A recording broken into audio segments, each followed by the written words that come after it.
প্রথমার্ধে ফিনিশিং এর অভাব এবং দ্বিতীয়ার্ধে রেফারির পরিষ্কার পেনাল্টি না দেওয়ার কারণে সিঙ্গাপুরের সাথে 2-1 গোলে হেরে গেল বাংলাদেশ। যে ম্যাচটি নিয়ে 18 কোটি বাংলাদেশি এক মাস ধরে স্বপ্নে বিভোর ছিল, সেই ম্যাচ হতাশা ভরা স্কোর লাইন উপহার দিল। এই ম্যাচে নামানো হয়নি অধিনায়ক জামাল ভুঁইয়াকে।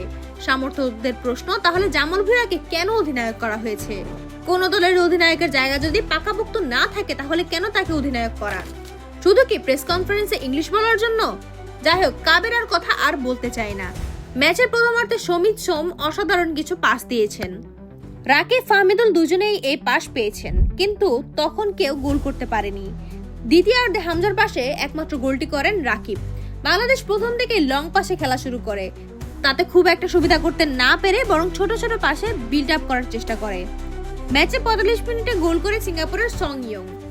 মিতুল মার্মা ডি বক্সের একটি লফটেড বল ক্লিয়ার করতে না পারায় পরে গোল হয়। 58 মিনিটে ইহসান ফান্দি গোলের সামনে ফাঁকা জায়গায় বল পেয়ে গোল করেন। সাদউদ্দিন পেছনে দাঁড়িয়ে দেখছিলেন, তিনি দৌড়ে গিয়ে প্রেস করতে পারতেন, যেমন হামজা প্রথম গোল ঠেকাতে চেষ্টা করেছিলেন।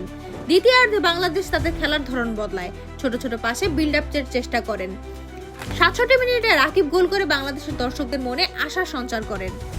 বাংলাদেশ আক্রমণের পরে আক্রমণ করেন, কিন্তু গোলের দেখা পায়নি। শেষের দিকে ফাহমিদকে ডি বক্সের মধ্যে পেছন থেকে ট্যাকেল করে ফেলে দেয় সিঙ্গাপুরের প্লেয়ার, কিন্তু রেফারি পেনাল্টি দেয়নি।